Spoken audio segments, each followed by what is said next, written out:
Welcome back to the Journey Principles. Man, I'm telling you what, your responses on Facebook are unbelievable. As of the time of this recording, almost 22,000 people have joined the JP Nation. 22,000 people. Now, I'm going to tell you why I think that's happening. Why? Because all of you care. You care about your own personal healing, and you also care about everybody else's. And that just makes my heart sing like you would not believe. I can't tell you how excited I am about that. It's something I've always dreamed about and always wanted. So here's the cool stuff. So we've been interviewing some folks and bringing them out to the Journey Principles Nation, right? And we're gonna like give a deep dive into a couple different things. So we got Dr. Sam Serio. Are you kidding me? One of the world's leading experts in healing regarding sexual concepts and information. We have Minister Chris Pipes. We have all kinds of stuff cooking for you guys. So with that said, today it's all about Dr. Sam. So give a warm welcome to Dr. Sam, and here we go.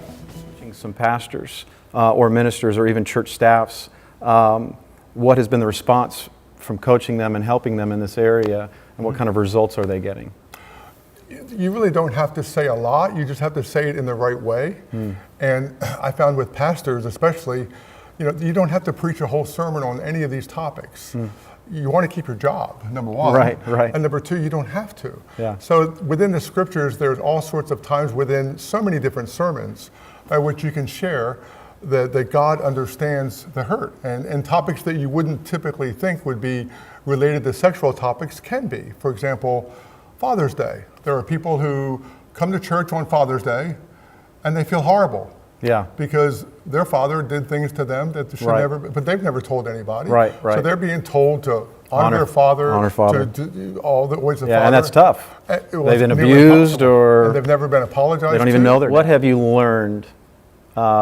You are a learner because you're a doctor. You've done a lot of reading. Probably read a lot of books. Probably don't want to read any more books, right? I'm okay with that. You're done. But what have you learned through this whole process of helping people? How has it helped you?